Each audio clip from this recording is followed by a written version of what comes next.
열왕기상 19장. 아합은 엘리야가 한 모든 일과 그가 칼로 모든 예언자들을 죽인 일을 낱낱이 이세벨에게 알려주었다. 그러자 이세벨은 엘리야에게 심부름꾼을 보내어 말하였다. 내가 예언자들을 죽였으니 나도 너를 죽이겠다. 내가 내일 이맘때까지 너를 죽이지 못하면 신들에게서 천벌을 달게 받겠다. 아니, 그보다 더한 재앙이라도 그대로 받겠다. 엘리야는 두려워서 급히 일어나 목숨을 살리려고 도망하여 유다의 브엘세바로 갔다. 그곳에 자기 시종을 남겨두고 자신은 홀로 광야로 들어가서 하룻길을 더 걸어 어떤 로뎀나무 아래로 가서 거기에 앉아서 죽기를 간청하며 기도하였다. 주님, 이제는 더 바랄 것이 없습니다. 나의 목숨을 거두어 주십시오. 나는 내 조상보다 조금도 나을 것이 없습니다. 그런 다음에 그는 로뎀나무 아래에 누워서 잠이 들었는데 그때 한 천사가 일어나서 먹으라고 하면서 그를 깨웠다. 엘리야가 깨어보니 그의 머리맡에는 뜨겁게 달군 돌에다가 구워낸 과자와 물 한 병이 놓여 있었다. 그는 먹고 마신 뒤에 다시 잠이 들었다. 주님의 천사가 두 번째 와서 그를 깨우면서 말하였다. 일어나서 먹어라. 갈 길이 아직도 많이 남았다. 엘리야는 일어나서 먹고 마셨다. 그 음식을 먹고 힘을 얻어서 밤낮 40일 동안을 걸어 하나님의 산인 호렙산에 도착하였다. 엘리야는 거기에 있는 동굴에 이르러 거기에서 밤을 지냈다. 그때 주님께서 그에게 말씀하셨다. 엘리야야, 너는 여기에서 무엇을 하고 있느냐? 엘리야가 대답하였다. 나는 이제까지 주 만군의 하나님만 열정적으로 섬겼습니다. 그러나 이스라엘 자손은 주님과 맺은 언약을 버리고 주님의 제단을 헐었으며 주님의 예언자들을 칼로 쳐서 죽였습니다. 이제 나만 홀로 남아있는데 그들은 내 목숨마저 없애려고 찾고 있습니다. 주님께서 말씀하셨다. 이제 곧 나 주가 지나갈 것이니 너는 나가서 산 위에 주 앞에 서 있어라. 크고 강한 바람이 주님 앞에서 산을 쪼개고 바위를 부수었으나 그 바람 속에 주님께서 계시지 않았다. 그 바람이 지나가고 난 뒤에 지진이 일었지만 그 지진 속에도 주님께서 계시지 않았다. 지진이 지나가고 난 뒤에 불이 났지만 그 불 속에도 주님께서 계시지 않았다. 그 불이 난 뒤에 부드럽고 조용한 소리가 들렸다. 엘리야는 그 소리를 듣고서 외투 자락으로 얼굴을 감싸고 나가서 동굴 어귀에 섰다. 바로 그때에 그에게 소리가 들려왔다. 엘리야야, 너는 여기에서 무엇을 하고 있느냐? 엘리야가 대답하였다. 나는 이제까지 주 만군의 하나님만 열정적으로 섬겼습니다. 그러나 이스라엘 자손은 주님과 맺은 언약을 버리고 주님의 제단을 헐었으며 주님의 예언자들을 칼로 쳐 죽였습니다. 이제 나만 홀로 남아있는데 그들은 내 목숨마저도 없애려고 찾고 있습니다. 주님께서 그에게 말씀하셨다. 너는 돌이켜 광야길로 해서 다마스쿠스로 가거라. 거기에 이르거든 하사엘에게 기름을 부어서 시리아의 왕으로 세우고 또 님시의 아들 예후에게 기름을 부어서 이스라엘의 왕으로 세워라.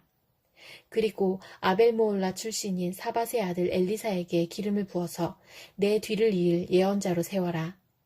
하사엘의 칼을 피해서 도망하는 사람은 예후가 죽일 것이고 예후의 칼을 피해서 도망하는 사람은 엘리사가 죽일 것이다. 그러나 나는 이스라엘에 7,000명을 남겨놓을 터인데 그들은 모두 바알에게 무릎을 꿇지도 아니하고 입을 맞추지도 아니한 사람이다. 엘리야가 그곳을 떠나서 길을 가다가 사밧의 아들 엘리사와 마주쳤다. 엘리사는 12겨릿소를 앞세우고 밭을 갈고 있었다. 11겨리를 앞세우고 그는 12째 겨리를 끌고서 밭을 갈고 있었다. 엘리야가 엘리사의 곁으로 지나가면서 자기의 외투를 그에게 던져주었다. 그러자 엘리사는 소를 버려두고 엘리야에게로 달려와서 말하였다. 아버지와 어머니에게 작별 인사를 드린 뒤에 선생님을 따르겠습니다. 그러자 엘리야가 말하였다. 돌아가거라. 내가 내게 무엇을 하였기에 그러느냐.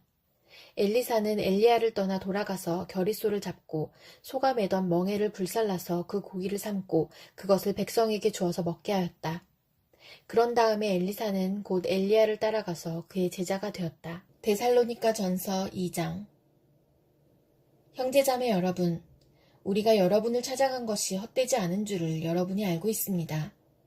여러분이 아는 바와 같이 우리가 전에 빌립보에서 고난과 모욕을 당하였으나 심한 반대 속에서도 하나님 안에서 담대하게 하나님의 복음을 여러분에게 전하였습니다.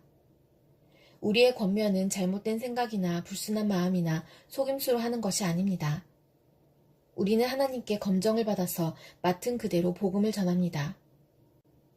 우리가 이렇게 하는 것은 사람의 환심을 사려고 하는 것이 아니라 우리의 마음을 살피시는 하나님을 기쁘게 해드리려고 하는 것입니다.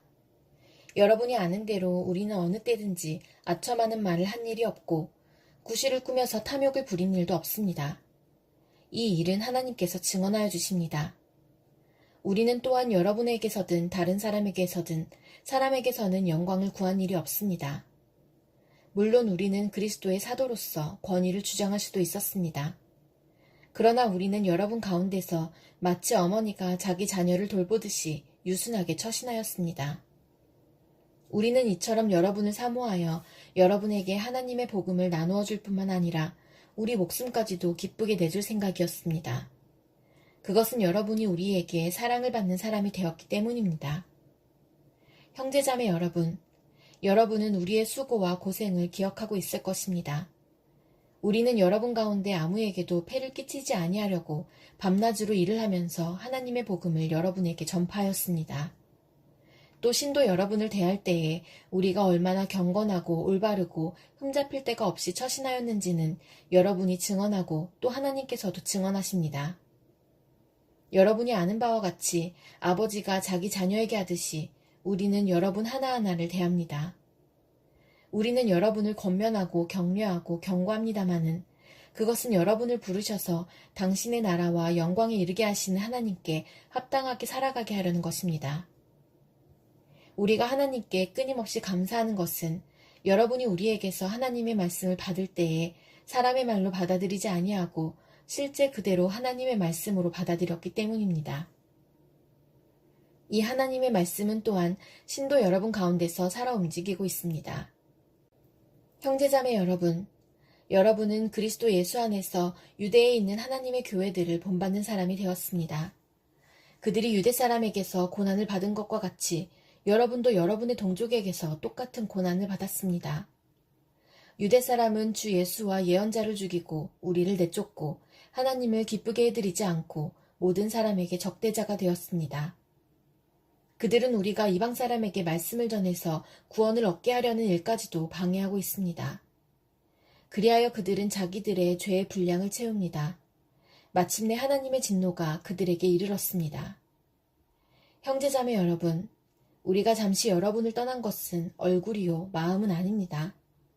우리는 얼굴을 마주하고 여러분을 볼 수 있기를 간절히 바라고 있습니다. 그러므로 우리는 여러분에게로 가고자 하였고 특히나 바울은 한두 번 가고자 하였습니다. 그러나 사탄이 우리를 방해하였습니다.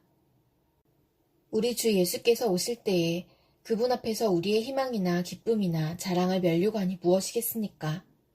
그것은 여러분이 아니겠습니까? 여러분이야말로 우리의 영광이요 기쁨입니다. 다니엘 1장. 유다의 여호야김 왕이 왕위에 오른 지 3년이 되는 해에 바빌로니아의 느부갓네살 왕이 예루살렘으로 쳐들어와서 성을 포위하였다. 주님께서 유다의 여호야김 왕과 하나님의 성전 기물 가운데서 일부를 느부갓네살의 손에 넘겨주셨다. 그는 그것들을 바빌로니아 땅 자기가 섬기는 신의 신전으로 가지고 가서 그 신의 보물창고에 넣어두었다. 그때의 왕은 아스부나스 환관장에게 명령하여 이스라엘 백성, 특히 왕과 귀족의 자손 가운데서 몸에 흠이 없고 용모가 잘생기고 모든 일을 지혜롭게 처리할 수 있으며 지식이 있고 통찰력이 있고 왕궁에서 왕을 모실 능력이 있는 소년들을 데려오게 하여서 그들에게 바빌로니아의 언어와 문학을 가르치게 하였다. 또한 왕은 왕궁에서 날마다 일정한 양을 정해서 음식과 포도주를 그들에게 공급하도록 해주면서 3년 동안 교육시킨 뒤에 왕을 모시도록 하였다. 그들 가운데는 유다 사람인 다니엘과 하나냐와 미사엘과 아사랴가 있었다. 환관장이 그들에게 이름을 새로 지어주었는데 다니엘은 벨드사살이라고 하고 하나냐는 사드락이라고 하고 미사엘은 메삭이라고 하고 아사랴는 아벳느고라고 하였다. 다니엘은 왕이 내린 음식과 포도주로 자기를 더럽히지 않겠다고 마음을 먹고 환관장에게 자기를 더럽히지 않을 수 있도록 해달라고 간청하였다. 하나님은 다니엘이 환관장에게서 호의와 동정을 받도록 해주셨다. 환관장이 다니엘에게 말하였다. 너희가 먹고 마실 것을 정해주신 분은 나의 상전이신 임금님이시다. 임금님께서 너희의 얼굴이 너희와 같은 나이의 젊은이들보다 더 상해 있는 것을 보시게 될까 두렵다. 그렇게 되면 너희 때문에 내 목숨이 임금님 앞에서 위태롭게 될 것이다. 다니엘은 감독관에게로 갔다. 그 감독관은 환관장이 임명한 사람으로서 다니엘과 하나냐와 미사엘과 아사랴를 감독하는 일을 맡은 사람이다. 다니엘이 그 감독관에게 요청하였다. 부디 이 종들을 열흘 동안만 시험하여 보시기 바랍니다. 우리에게 채소를 주어 먹게 하고 물을 주어 마시게 하여 보시기 바랍니다.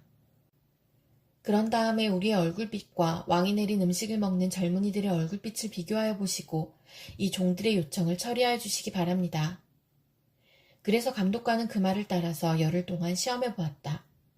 열흘이 지났을 때에 보니 그들의 얼굴빛이 왕이 내린 음식을 먹은 젊은이들의 얼굴빛보다 좋고 건강하여 보였다.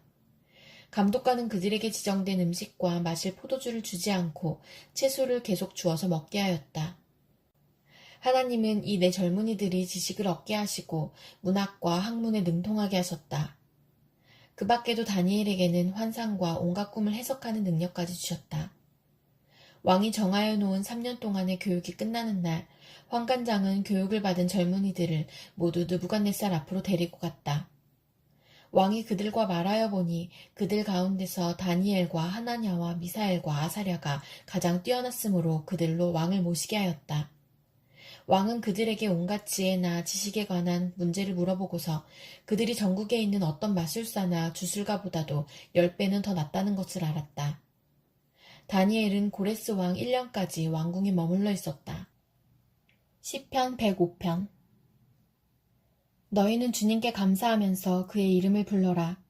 그가 하신 일을 만민에게 알려라. 그에게 노래하면서 그를 찬양하면서 그가 이루신 놀라운 일들을 전하여라. 그의 거룩하신 이름을 찬양하여라. 주님을 찾는 이들은 기뻐하여라. 주님을 찾고 그의 능력을 힘써 사모하고 언제나 그의 얼굴을 찾아 예배하여라. 주님께서 이루신 놀라운 일을 기억하여라. 그 이적을 기억하고 내리신 판단을 생각하여라. 그의 종 아브라함의 자손아, 그가 택하신 야곱의 자손아, 그가 바로 주 우리의 하나님이시다. 그가 온 세상을 다스리신다. 그는 맺으신 언약을 영원히 기억하신다. 그가 허락하신 약속이 자손 수천 대에 이루어지도록 기억하신다. 그것은 곧 아브라함과 맺으신 언약이요, 이삭에게 하신 맹세요, 야곱에게 세워주신 율례요, 이스라엘에게 지켜주실 영원한 언약이다. 내가 이 가나안 땅을 너희에게 줄 것이다. 이것은 너희가 대대로 물려줄 기업이다. 하고 말씀하셨다. 그때에 너희의 수요가 극히 적었고 그 땅에서 나그네로 있었으며 이 민족에게서 저 민족에게로, 이 나라에서 다른 나라 백성에게로 떠돌아다녔다. 그러나 주님께서는 아무도 너희를 억누르지 못하게 하셨고 너희를 두고 왕들에게 경고하시기를 내가 기름 부어 세운 사람에게 손을 대지 말며 나의 예언자들을 해치지 말아라 하셨다. 그 뒤에 주님께서 그 땅의 기근을 불러들이시고 온갖 먹거리를 끊어버리셨다. 그런데 주님은 그들보다 앞서 한 사람을 보내셨으니 그는 종으로 팔린 요셉이다. 사람들은 그 발에 착고를 채우고 그 목에는 쇠칼을 씌웠다. 마침내 그의 예언은 이루어졌다. 주님의 말씀은 그의 진실을 증명해 주었다. 왕은 사람을 보내어 그를 석방하였다. 뭇 백성의 통치자가 그를 자유의 몸이 되게 하였고 그를 세워서 나라의 살림을 보살피는 재상으로 삼아서 자기의 모든 소유를 주관하게 하며 그의 뜻대로 모든 신하를 다스리게 하며 원로들에게 지혜를 가르치게 하였다. 그때 이스라엘이 이집트로 내려갔고 야곱은 함의 땅에서 나그네로 살았다. 주님께서 자기의 백성을 크게 불어나게 하셔서 그 대적들보다 강하게 하셨으며 그들의 마음을 변하게 하셔서 자기의 백성을 미워하게 하시며 자기의 종들을 교묘하게 속이게 하셨다. 그러므로 그가 종 모세와 택하신 아론을 보내셔서 백성에게 그의 표징을 보이게 하시고 함의 땅에서 기사를 행하게 하셨다. 그가 어둠을 보내셔서 캄캄하게 하셨지만 그들은 그의 말씀을 거역하였다. 그가 물을 모두 피로 변하게 하셔서 물고기를 죽게 하셨으며 땅에는 온통 개구리가 득실거리게 하셔서 왕실 안방까지 우글거리게 하셨다. 그가 말씀하시니 파리떼와 이가 몰려와서 그들이 사는 온 땅을 덮쳤다. 비를 기다릴 때에 우박을 내리셨고 그 땅에 화염을 보내셨다. 포도나무와 무화과나무를 치시고 그들이 사는 지경 안의 나무를 꺾으셨다. 그가 말씀하시니 이런 메뚜기 저런 메뚜기 할 것 없이 수없이 몰려와서 온갖 풀을 갉아먹고 땅에서 나는 모든 열매를 먹어치웠다. 그가 또 모든 기력의 시작인 그 땅의 장남을 모두 치셨다. 그들로 은과 금을 가지고 나오게 하시니 그 지파 가운데서 비틀거리는 이가 한 사람도 없었다. 이집트 사람은 두려움에 떨고 있었으므로 그들이 떠날 때 기뻐하였다. 그들은 구름을 펼치셔서 덮개로 삼으시고 불로 밤길을 밝혀주셨다. 그들이 먹거리를 찾을 때에 그가 메추라기를 몰아다 주시며 하늘 양식으로 배부르게 해주셨다. 반석을 갈라서 물이 흐르게 하셨고 마른 땅에 강물이 흐르게 하셨다. 이것은 그가 그의 종 아브라함에게 하신 그 거룩하신 말씀을 기억하셨기 때문이다. 그는 그의 백성을 흥겹게 나오게 하시며 그가 뽑으신 백성이 기쁜 노래를 부르며 나오게 하셨다. 그들에게 여러 나라의 땅을 주셔서 여러 민족이 애써서 일군 땅을 물려받게 하셨다. 이것은 그들에게 그의 율례를 지키고 그의 법을 따르게 하기 위함이었다. 할렐루야.